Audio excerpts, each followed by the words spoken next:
A 2013 World Bank report showed that Uganda's external debt stood at 13.7 trillion shillings. A 2014 parliamentary report on the national economy showed that the country's debt had risen to 14.5 trillion shillings, growing at 2% to GDP annually. Parliament most recently rejected a request by government to borrow 2.3 trillion shillings to fund various projects in the economy. Experts, however, insist that despite all this borrowing, the country's debt profile is still in the safe zone.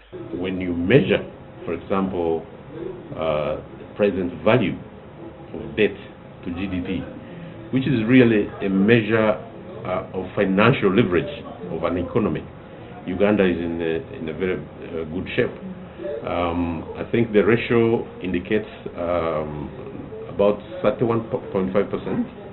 Of PV of debt to GDP against a benchmark of about 50. With projections, however, showing that the country's debt will grow by 4.5 trillion shillings this financial year, experts are also in the same breath, warning of the many risks ahead. When you look at the ratios, they are very sensitive to non-concessional borrowing.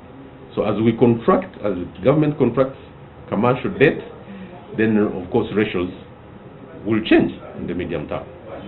The other element is the fact that debt profile is also sensitive to the currency depreciation, because that debt has to be serviced by acquiring dollars in the market.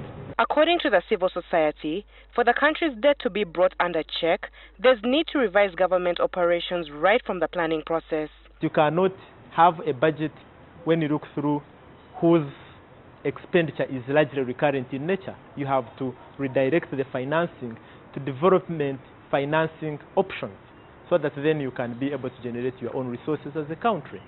As the country's debt, though still manageable, continues to grow, questions on what the borrowed money is used for are increasingly getting louder. For this has a direct bearing on whether the country will sustainably service those debts going forward. Ingrid Nantege, NTV Business.